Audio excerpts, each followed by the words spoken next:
Vamos a ir a 1 Corintios capítulo 10, versículo 1 y 2. 1 Corintios capítulo 10, allí nos quedamos hace unos días. 1 Corintios capítulo 10. Es un pasaje muy interesante. Estamos hablando de una vida de milagros y estamos viendo qué dice el Nuevo y el Antiguo Testamento. Dice la palabra del Señor, 1 Corintios 10.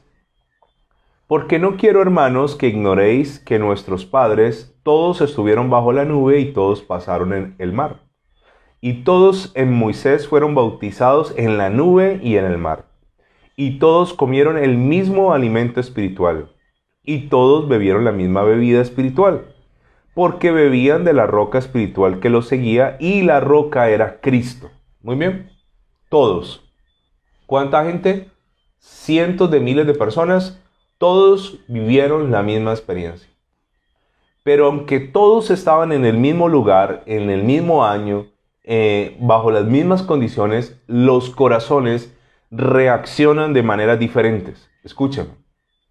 Cada persona es distinta. Y aunque todo el pueblo estaba en el desierto, todos vieron el maná, todos vieron el agua salir de la roca, todos vieron los milagros, todos vieron la protección de Dios, todos vieron que el Señor los guiaba, todos vieron la nube, la columna de fuego. La reacción de unos fue diferente a la reacción de otros. Yo quiero animarte en esta hora de la noche a que no te dejes contaminar por personas negativas, por personas pesimistas, por personas maldicientes. Cuida muchísimo eso. Estamos previos a unas elecciones presidenciales. Creo que yo hace rato no veía unas elecciones tan tensas como las que se están librando en nuestro país. Aunque los que están afuera pierdan la calma, aunque los que están afuera estén angustiados, estresados, tengan pánico, aunque el futuro para muchas personas no se vea alentador, tú y yo como la iglesia del Señor tenemos que tener ¿qué? Fe y esperanza. Sí, todos estamos viviendo en el año 22, todos estamos en Colombia, todos vamos a tener que elegir un nuevo presidente, pero no todos vamos a reaccionar de la misma manera. En la vida no es tan importante los problemas que enfrentemos, sino en la manera como reaccionamos frente a la adversidad. Eso es definitivo. Cuando aprendes a reírte de la adversidad, cuando aprendes a no tomarte en serio las cosas, cuando aprendes a dejar pasar la ofensa, cuando aprendes a no amargarte la vida por bobadas, cuando aprendes a disfrutar los pequeños momentos, ¿sabes una cosa? La vida se vuelve maravillosa. Estamos diciendo que hay una vida de milagros para aquellos que la quieren tomar. Y yo quiero contarle que hoy tuve un momento muy lindo con mi esposa, con mi hijo y con el perro. ¿Cuánto nos costó ese momento? Nada, fuimos a un parque. Después de salir al niño del colegio, fuimos a un parque. El parque estaba, habían unos juegos para niños. El niño corrió, jugó, hicimos carreras él y yo. Luego fuimos a ver unos hormigueros, explicándole el tema de los hormigueros. Y pasamos un rato de tarde muy agradable. Solo se necesita querer para ser feliz. Tú eres una persona afortunada, tú eres una persona bendecida, tú eres una persona próspera, tú eres una persona que tiene esperanza de un futuro alentador. La gente habla del futuro con desaliento. No, yo veo el futuro como algo maravilloso que va a suceder. Nosotros estamos viviendo los dolores de parto. Sí, pero después de los dolores viene el nacimiento de la criatura. La tierra está pariendo, la tierra tiene dolores de parto. Estamos viviendo los últimos tiempos, pero a usted y a mí, que somos la iglesia del Señor, nos espera la mejor época o mejor temporada jamás vista para la iglesia.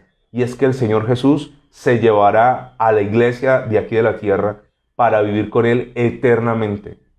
Así que hay gente que se vuelve apocalíptica. Y el libro de Apocalipsis es un libro de buenas nuevas para la iglesia y de noticias muy fuertes para los que no reciben a Dios. Si yo estoy del otro lado del río, si yo estoy en la otra orilla, no tengo por qué angustiarme, no tengo por qué desanimarme, no tengo por qué desalentarme.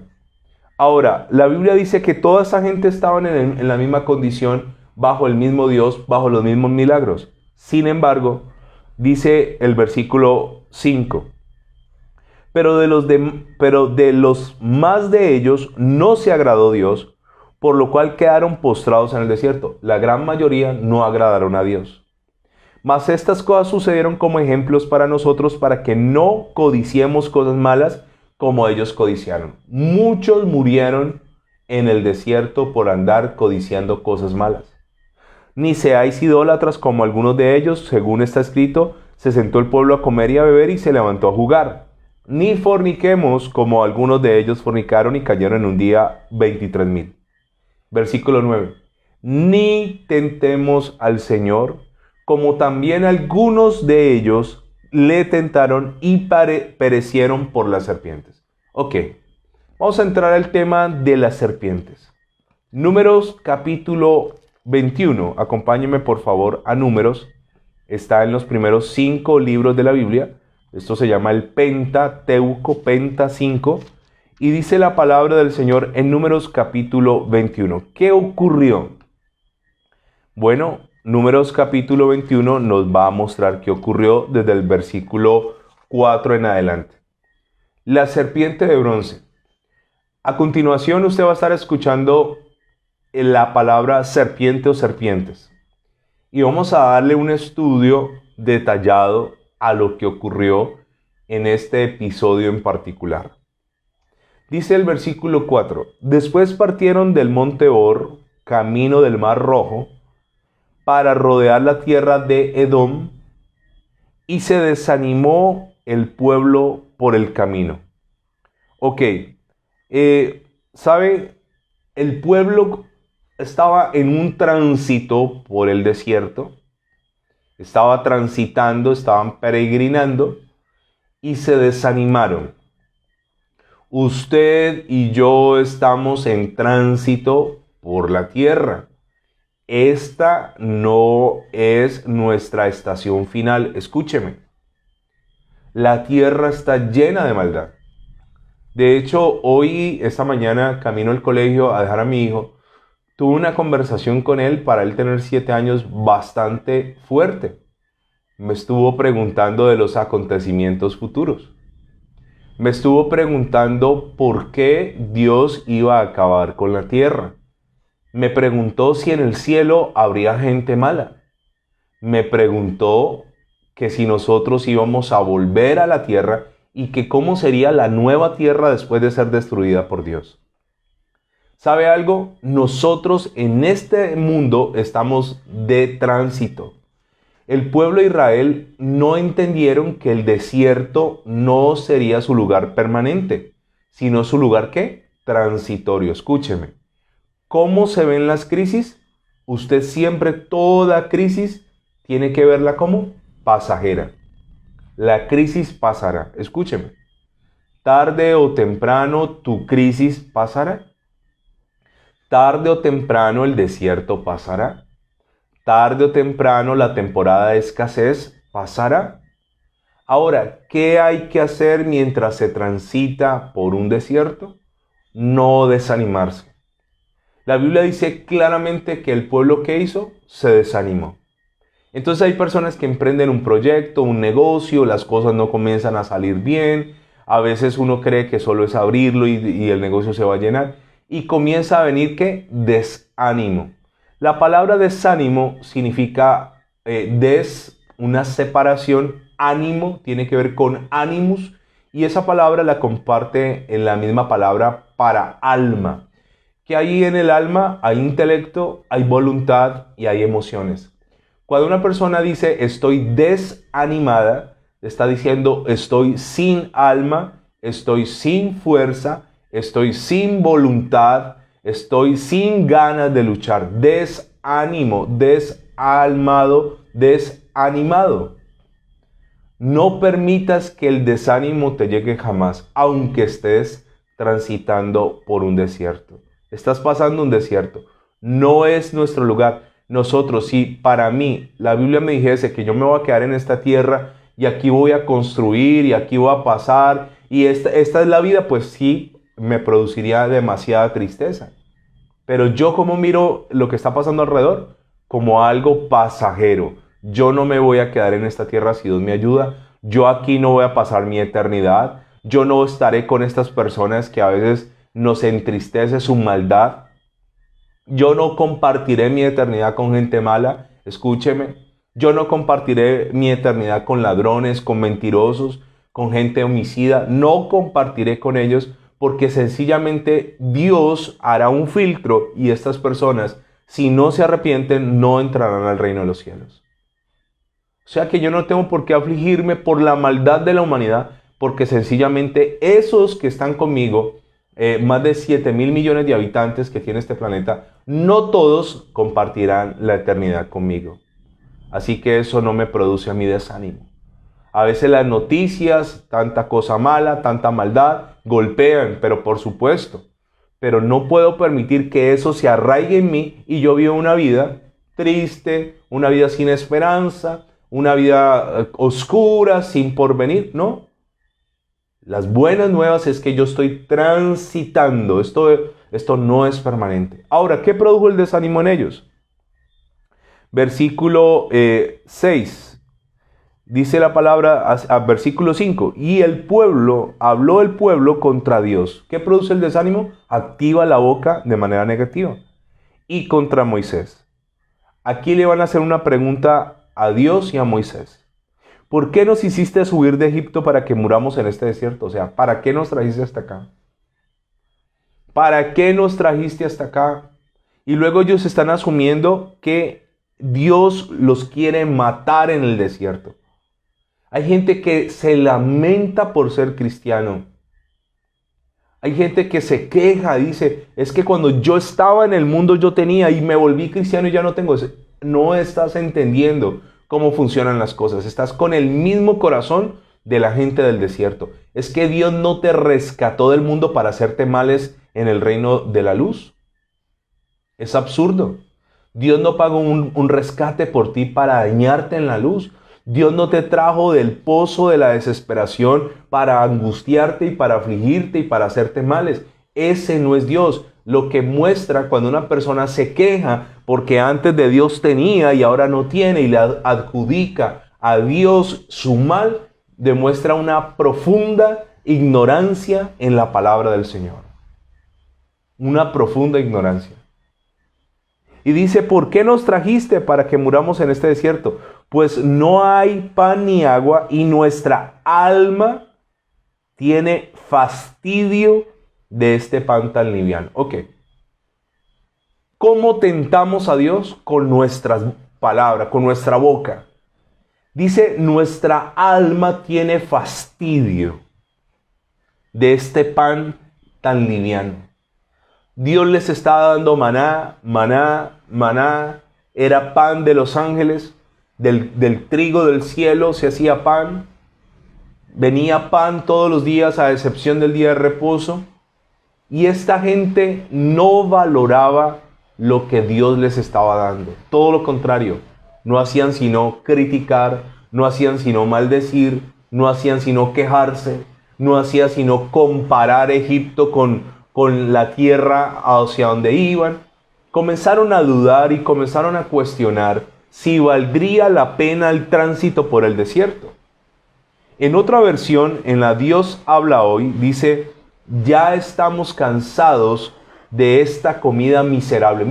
Mire las palabras hacia Dios. Estamos cansados de esta comida miserable. En la versión NBLA dice, detestamos este alimento tan miserable. Y en la versión NBB, Nueva Biblia Viva, dice, estamos hastiados de este insípido maná. ¿Qué comenzaron a hacer? Lo que Dios les daba, ellos lo botaban, lo menospreciaban, le atribuían que era horrible, que era insípido, y la palabra miserable. Dios nunca será miserable. Si bien es cierto, comer todos los días lo mismo puede ser cansón, aunque todos los días tengas huevito con arroz en tu mesa, no murmures contra el Señor. No murmures. Aunque todos los días tengas la misma comida porque no tienes con qué ir a mercar, no murmures. ¿Qué estaba haciendo Dios con el maná? Probando el corazón de ellos, probándolo. ¿Sabe una anécdota que yo nunca olvidaré? Nosotros fuimos a conocer a una familia que nos escuchaba a través de la radio en el campo. Y sabe, a mí me llamó mucho la atención, me fui con un hermano de la iglesia a conocer esa familia que me había invitado a ir. Ellos no tenían internet, ellos no tenían forma de congregarse porque la iglesia más cercana les quedaba a horas de camino, ¿sí? O sea que ellos se alimentaban básicamente del programa que hacemos por la radio de lunes a viernes. Y sabe una cosa, cuando yo fui hasta allá, fuimos en un bus que se conoce aquí en Colombia como una chiva. Es un bus grande que se mete por carreteras destapadas, se mete por barro, y llegamos a una zona montañosa. Y cuando llegamos a esa zona montañosa hubo que caminar mucho. Recuerdo que hubo que caminar mucho para llegar hasta la casa donde estaba la familia. Obviamente donde la chiva nos dejó, alguien nos estaba esperando. Cuando nosotros llegamos a aquella casa, hubo dos cosas que a mí me conmovieron profundamente. La primera, que la hermana de la casa, la mamá de los niños, tenía un dinero guardado y decía: vea, pastor, yo sé el poder del diezmo, lo conozco, pero literalmente yo no me congrego en ninguna parte y yo he estado guardando el diezmo aquí, y ya que usted ha venido, yo quiero que usted se lo lleve. A mí eso me pareció tan honroso, tan lindo, pero yo le dije: hermana, usted necesita congregarse y cuando lo haga, llévelo allá, tranquila. O sea, me pareció tan honroso eso. Pero más honroso me pareció cuando ella me cuenta que con sus hijos, tenía 3, 4 niños y su esposo, muchas veces habían atravesado temporadas de hambre. Temporadas de hambre, escúcheme, hermano y hermana. Y esto yo no lo había visto antes. Aquí en Colombia se dicen que hay 23 millones de personas que están viviendo en pobreza. Escúcheme, ¿cuántos? 23 millones. De esos 23 millones hay un porcentaje muy elevado que tienen solo 2 comidas al día. ¿Cuántas? 2. 2 comidas al día. Esta hermana me dice lo siguiente: viviendo en el campo, que uno dice, pues en el campo hay de todo. No, la gente del campo aguanta a veces mucha hambre. Y sabe, esta hermana me dice, nosotros a veces, ¿sabe qué hemos hecho? A veces no hemos tenido para comer, y entonces ella tenía unos niños pequeños y ella le decía a sus niños: vamos a imaginarnos que en esta olla hay comida. Y ponían la olla en la mesa y ponían los platos y ella con un cucharón. Y ella decía: voy a orar a Dios por esta comida. Y metía el cucharón en la olla, no sacaba nada y hacía que le servía a los niños comida. Y lo más impactante para mí es que tenía una niña mayor, como unos 8 o 9 años en ese momento, y la niña decía: mamá, ¿y no hay comida? Y ella decía: sí, mi amor, es invisible. Es una comida invisible. Los más chiquitines hacían la mímica que comían y decían: uy, mamá, qué delicia esta comida, está deliciosa. Uy, ¿y quieres más? Yo te sirvo más. Pareciese una historia de fantasía. No lo es. Eso a mí me conmovió profundamente. Ahora, ¿qué me conmovió a mí de esa persona y de esa familia? ¿Murmuraban contra Dios? Le decían a Dios: es por tu culpa, Dios. Es que nos tienes aquí aguantando hambre. Es que ni siquiera tengo que darle a mis chiquitines. Yo veía, era una actitud ¿de qué? De gratitud. de agradecimiento, de esperanza, de fe. Ahora, ¿cuántos de nosotros por menos que eso murmuramos, nos quejamos, maldecimos, peleamos, renegamos? Escúcheme, si usted hoy tiene un pedazo de pan y un cafecito, de gracias. Hay millones de personas que desearían tener ese pan y ese café. Nos quejamos de los hijos. Es que mis hijos. Hay millones de familias que hacen procesos dispendiosos para adoptar, que soñarían con tener ese hijo que tú menosprecias. Es que mis papás no sirven para nada, mis papás me molestan. Hay millones de niños en orfanatos esperando tener un papá y una mamá como el tuyo. Así que una vida de milagros es una vida donde yo soy agradecido. Pero esta gente comenzaron a decir, es que nos das una comida miserable. O sea, es una afrenta a Dios, es una ofensa a Dios. Es altamente ofensivo cuestionar lo que viene de parte del Señor, sea poco o sea mucho.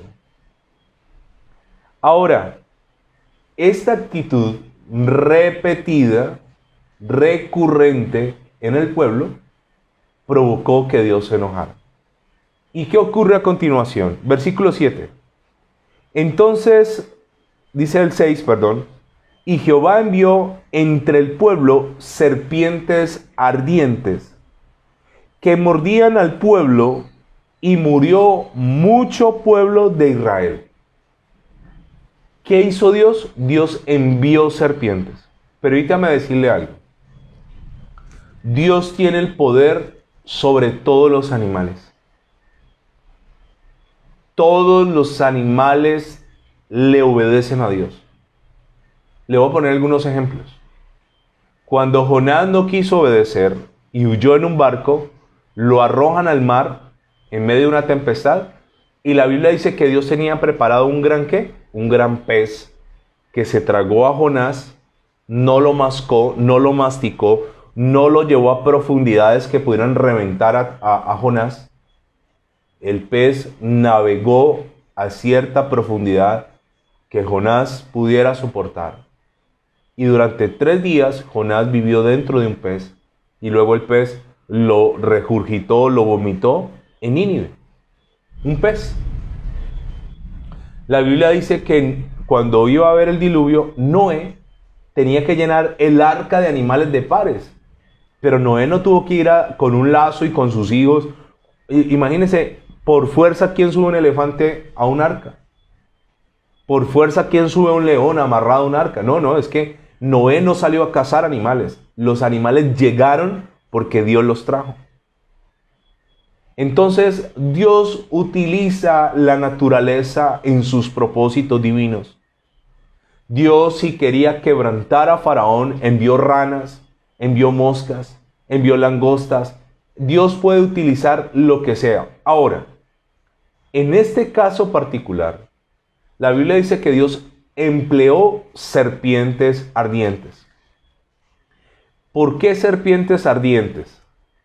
Dice que ellos estaban pasando el Mar Rojo y venían por la tierra de Edom, donde estaban los edomitas. La palabra Edom significa rojo, el Mar Rojo. Se cree que estas serpientes ardientes eran de color rojizo. Se cree que eran rojas. Ahora, los que saben de animales saben que en el tema de serpientes, entre más llamativos sus colores, más venenosas son. Es como una señal de alerta. No me toques, no te arrimes, porque soy un animal venenoso. Así que serpientes ardientes eran porque posiblemente eran de color rojo, eran de serpientes del desierto, pero otra cosa que se asume y que la gente que ha estudiado el tema dicen que era porque la mordedura producía un gran ardor en el cuerpo hasta matar a la persona. Era un gran ardor. Dios las envía ¿Con qué propósito? Escúcheme. Para castigar a las personas que estaban murmurando contra él. Creemos equivocadamente que Dios no se da cuenta de lo que hablamos. La Biblia dice que por nuestras palabras seremos justificados o por nuestras palabras seremos condenados. La Biblia dice que de toda palabra ociosa que sale de nuestra boca daremos cuenta en el día del juicio.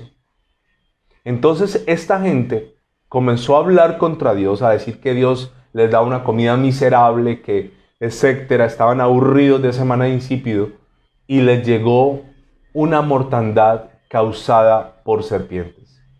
Póngale una cinta por favor ahí a Números y quiero contarle algo más.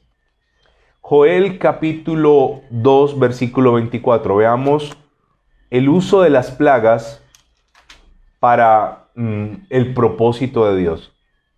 Joel capítulo 2 versículo 24. Voy a leerlo del 21. Joel está llegando al Nuevo Testamento. Es un profeta menor, un libro pequeño. Joel capítulo 2 versículo 24. De solo 3 capítulos. Y dice el 21. Tierra no temas, alégrate y gózate porque Jehová hará grandes cosas. Animales del campo no temáis, porque los pastos del desierto reverdecerán, porque los árboles llevarán su fruto, la higuera y la vid darán sus frutos. 23. Vosotros también, hijos de Sión, alegraos y gozaos en Jehová vuestro Dios, porque os ha dado la primera lluvia a su tiempo. ¿Quién trae la lluvia? Para el campo, para las cosechas, Dios. Y hará descender sobre vosotros lluvia temprana y lluvia tardía como al principio. Habían dos lluvias muy importantes, dos temporadas de lluvia. La temprana, cuando se echaba la semilla, y la tardía, cuando ya se cosechaba. Ahora, 24. Las eras, que son los surcos por donde se cosecha, las eras se llenarán de trigo y los lagares, donde se procesaba el vino, rebosarán de vino y aceite. Versículo 25. Y os restituiré. Este es un principio espiritual. ¿Cómo se llama? Restitución. Y os restituiré los años que comió la oruga, el saltón, el revoltón y la langosta. Oruga, saltón, revoltón y la langosta. El mismo animal en 4 fases diferentes. Así como la mariposa tiene un proceso cuando es un gusano, luego está en una crisálida y luego sale el animalito con alas. Así este animal se define como la oruga, el saltón, el revoltón y la langosta. ¿Qué ocurría? Esto era una plaga.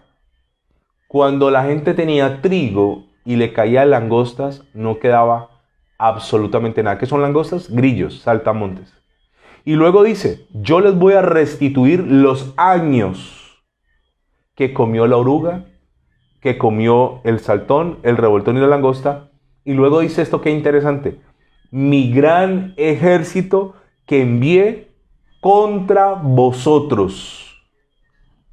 Comeréis hasta saciaros y alabaréis el nombre de Jehová vuestro Dios, el cual hizo maravillas con vosotros, y nunca jamás mi pueblo será avergonzado. ¿Qué está diciendo Dios? Yo les envié las langostas. Yo no necesito defender a Dios. Ay, no, Dios nunca hará. Dios hace lo que quiere, cuando quiere, con quien quiere. Escúchame.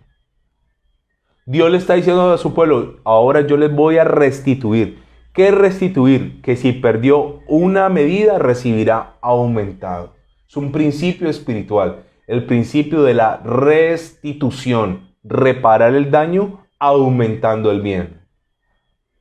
Ahora, Dios dice, yo les voy a restituir lo que por años mi ejército de langostas se devoró.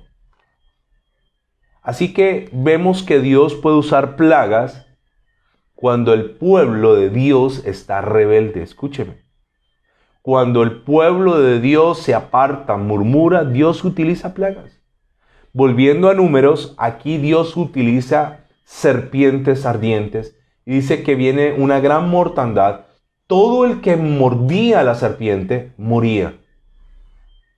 Ahora imagínese esto, la serpiente es un animal que normalmente genera una sensación de temor. Yo creo que muy pocos humanos tomarían una serpiente en su mano. De hecho, el instinto natural cuando hemos visto una serpiente es alejarnos, quitarnos. La serpiente nos genera cierto temor.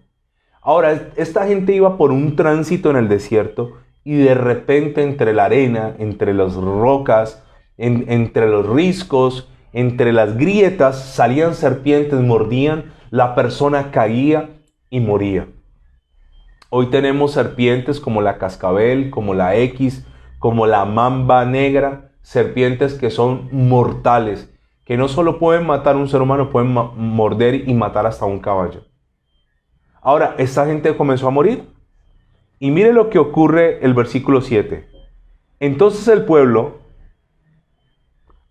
vino a Moisés y dijo, hemos pecado, subraya esto, por haber hablado contra Jehová y contra ti. Ok. Con Dios por las malas no es bueno. Mire, no conozco el primero que pelee contra Dios y gane. Nadie pelea contra Dios y gana. Ahora, hay gente que le están pasando cosas malas, le están pasando cosas malas, le están pasando cosas malas y sigue. ¿Qué hizo esta gente? Comenzaron a ver la muerte, comenzaron a ver las serpientes y entendieron y dijeron, hay una causa. Escúcheme. Proverbios 26:2 dice que como la golondrina en su vuelo y como el gorrión en su vagar, la maldición nunca vendrá sin causa.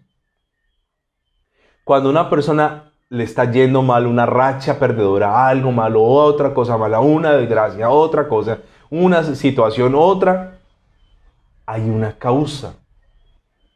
Dios no se ensaña con nosotros. Dios no quiere nuestra destrucción. Pero aunque Dios no quiere eso, Dios también tendrá que disciplinar. Ahora esta gente reconoce y van donde ¿quién? Donde Moisés. ¿Quién es Moisés? Es un profeta. Pero ante todo Moisés es un mediador, es un intercesor, es alguien que puede hablar con Dios. Entonces ellos van donde Moisés y dicen, hemos pecado. Para salir del aprieto siempre es necesario reconocer nuestro error. Mientras tú y yo sigamos defendiéndonos, argumentando, justificándonos, sigamos echándole la culpa a los demás, es que el pastor tuvo la culpa, es que la iglesia tuvo la culpa, es que me dieron la espalda, es que la familia, es que el COVID, es que la pandemia, es que mientras sigamos justificándonos, no saldremos de la crisis. Pero el pueblo aquí viene y dice, reconocemos que hemos hablado contra Dios. Primer paso. Hemos pecado por haber hablado contra Jehová y contra ti. O sea, Dios y la autoridad. Ruega a Jehová que quite de nosotros estas serpientes. ¿Qué van a hacer ellos? Van a buscar ayuda del que ellos saben que habla con Dios. Hemos pecado, o sea, están asumiendo. No es fácil asumir cosas. Vivimos en una sociedad cada vez más orgullosa, donde hoy la gente prefiere perder una amistad a perder una pelea. Escúcheme. La gente prefiere irse de la iglesia antes de hacer las paces con un hermano, antes de reconocer sus errores, antes de reconocer sus equivocaciones. Prefiere alejarse porque somos una sociedad llena ¿de qué? De orgullo. Ahora, esta gente le piden a Moisés y luego dice, y Moisés oró por el pueblo. Le dijeron a Moisés, ruega a Dios que quite de nosotros estas serpientes. Usted se imagina, esa gente no podía ni dormir tranquilos. De hecho, quiero contarle algo de las serpientes. Son animales de sangre fría. De hecho, en algunos lugares donde hay serpientes, las serpientes buscan el calor. Y las serpientes irán si hay una casa, si hay una cabaña, si hay una carpa, si hay un lugar donde hay personas durmiendo, buscarán el calor. Ahora, ¿usted se imagina la angustia de dormir cada noche sabiendo que están atestados de serpientes ardientes? ¿Usted se imagina eso? ¿Usted se imagina la angustia que da saber que en cualquier momento un animal de esos puede meterse entre tu ropa, puede meterse entre tus cobijas, puede meterse en el lugar donde duermes? Una vez yo estuve en una finca y curiosamente el sector de la finca se conocía como la Culebrera, así se conocía. Serpiente o nuestro vocabulario coloquial culebra. Yo me cuestionaba, ¿por qué en este lugar le dicen la Culebrera? Porque hubo culebras. Y es una finca rodeada de potreros y de zonas verdes. Curiosamente, en la casa donde nos estábamos quedando, apareció una noche un escorpión grande, el cual pudimos ver y, como dirían las Fuerzas Armadas, neutralizar. Eso es un eufemismo para que suene bien. Pudimos matarlo. Nos dimos cuenta que en la casa de más arriba de la finca, había una vez unos visitantes, había una vez una niña con la visita y la niña metió su pie en un zapato y dentro del zapato había un escorpión el cual la picó y obviamente tuvieron que trasladarla a un hospital. Esa noche que vi yo el escorpión, esa noche yo decía, Dios mío, líbranos de esta plaga. ¿Usted se imagina uno durmiendo? Que caiga un escorpión del techo o que se suba por la cama y aquellos que duermen con la boca abierta, el peligro. ¿Sabe? Esta gente no tenía paz y fueron a orar a Dios, pero buscaron quién intercediera. Pero Dios les va a dar una solución bastante inusual. Y esto que vamos a entrar aquí es aguas profundas. Ya salimos de la orilla y ahorita sí vamos a comenzar a nadar en aguas profundas. ¿Cuál era la petición? Que Dios quitara las serpientes, ¿correcto? Ahora, Moisés ora a Dios. Moisés tenía línea directa con Dios. Y dice el versículo 8, y Jehová dijo a Moisés, no al pueblo, a Moisés, hazte una serpiente ardiente y ponla sobre un asta, sobre un palo. Cualquiera que fuere mordido y mirare a ella, vivirá. Esto es muy inusual y esto debe ser cogido con pinzas. ¿Cómo es posible que así como llegaron la plaga de serpientes, ¿por qué Dios no dijo, se van las serpientes y las serpientes, sin lugar a dudas, se hubieran ido? ¿Por qué no ocurre de esta manera? ¿Por qué Dios debe, en este caso, o quiere más bien, involucrar a Moisés en el proceso? ¿Y por qué involucra una serpiente hecha de bronce? Aquí hay varias preguntas que debemos hacernos en este milagro inusual. Primero, es muy inusual que el Dios que prohíbe los ídolos y prohíbe las imágenes en Éxodo 20, ahora le pide a Moisés que haga una imagen. ¿Por qué Dios hace eso? ¿Cuál es el propósito de crear una imagen y ponerla en un palo y que el que mire ese palo con esa serpiente sea sano? Mire lo que Dios le está diciendo a Moisés. Hazte una serpiente de bronce. ¿De qué material? Bronce. Y ponla sobre una asta, sobre un palo alto. Cualquiera que fuere mordido y mirare a ella, vivirá. Versículo 9, me fascina esto de Moisés. Y Moisés hizo, o sea, obedeció, una serpiente de bronce, la cual puso sobre un asta, y cuando alguna serpiente mordía a alguno, miraba a la serpiente de bronce y vivía. Ok, ¿sabe?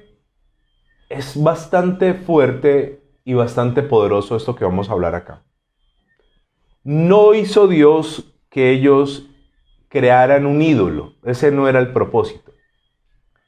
Lo que hizo Dios cuando le dijo, haz una serpiente de bronce, era un símbolo. Sé que esta noche no me alcanza el tiempo para explicarles todo esto, pero vamos a comenzar. ¿Qué era la serpiente de bronce? ¿Un ídolo? No, un símbolo. ¿Correcto?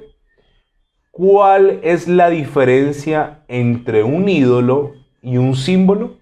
Que el ídolo genera un movimiento de adoración a su alrededor.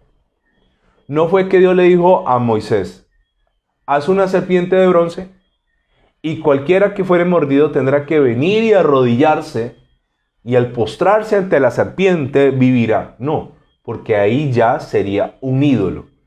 ¿Qué es un ídolo? Algo que explícita e implícitamente genera ¿qué? Adoración. La serpiente de bronce no era un ídolo, ¿era qué?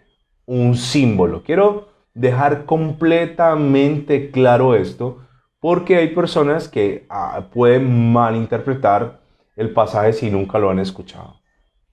¿Qué era? Un símbolo.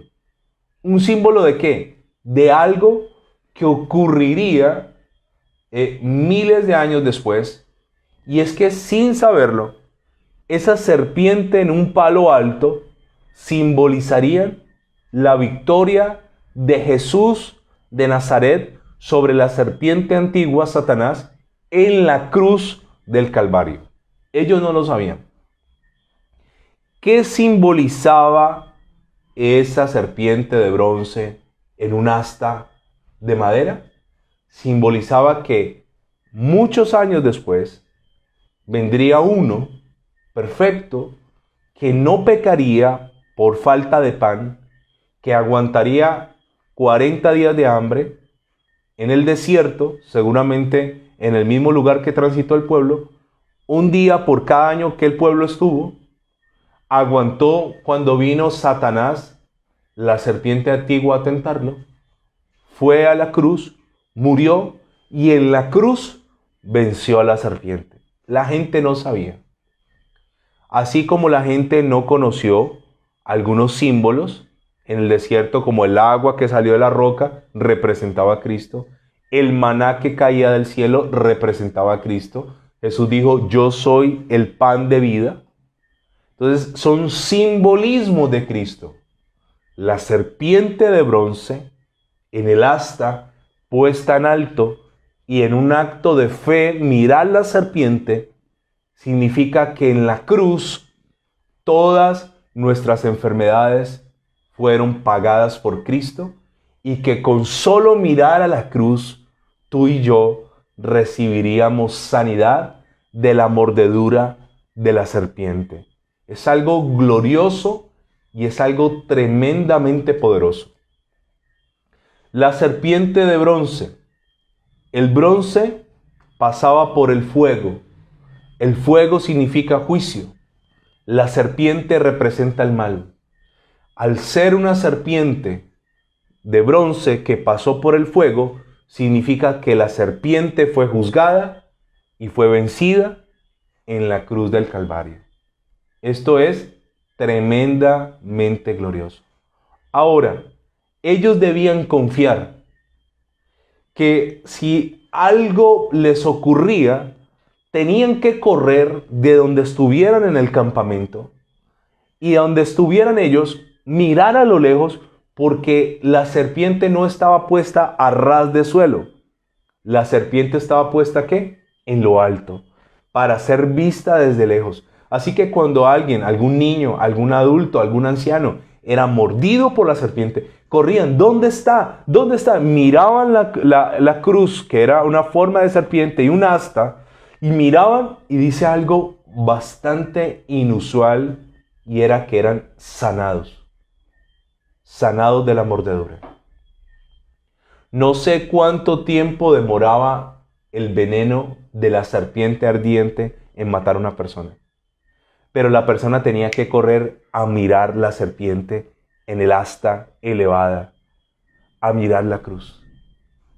Es un símbolo, vuelvo a decirle, no es un ídolo. Años después, en el reinado del rey Ezequiel, esa serpiente sobrevivió ese peregrinar en el desierto y pasó guardada, pero después la colocaron en el templo y ya se llamaba Neustán. Ya le habían colocado nombre Neustán y ahí sí era un ídolo abominable al Señor, que fue destruido. Dios mandó a destruirlo. Aquí era un ¿qué? Un símbolo, un simbolismo de la victoria del Señor Jesús sobre la serpiente antigua en la cruz del Calvario. Ok, debo parar allí por el tiempo. El jueves, si Dios nos presta la vida, seguimos con este interesante tema. Amado Dios, gracias. Te bendecimos, te exaltamos. Gracias, Señor. Una vez más yo soy recurrente en esto. Cierra mi boca a la murmuración, a la crítica, a ser una persona desagradecida.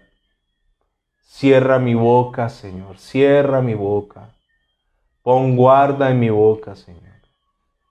Que de mi boca solo salga bendición. Yo que puedo adorarte por tantas cosas que nos das. Que a lo largo del día mis oraciones no solo sean para pedir, sino para agradecer. Para agradecerte por cosas como tengo un comedor donde sentarme. Tengo una cama donde recostarme. Tengo un par de tenis para ponerme y salir mañana. Tengo unos jeans y unas camisetas que cubren mi cuerpo. Señor, tengo mucho. Perdóname si esta sociedad que vive en un exceso de consumo me muestra a mí que soy pobre, que no tengo. Una sociedad que vive en una excesiva necesidad de comprar. Me muestra que no tengo para comprar cuando viene el día sin IVA. No importa. Yo vivo agradecido con lo que me das. Gracias, Señor, porque esta tierra tan convulsionada, tan caótica, yo estoy aquí de paso. Como dice la palabra, mi ciudadanía está en los cielos, es celestial. Así que te doy gracias porque somos peregrinos y extranjeros y estamos transitando hacia la tierra prometida. La tierra prometida para nosotros no es un lugar geográfico, es en el reino de los cielos. Danos descanso esta noche mientras dormimos y recibe la gloria y la honra en el nombre de Jesús. Amén y amén.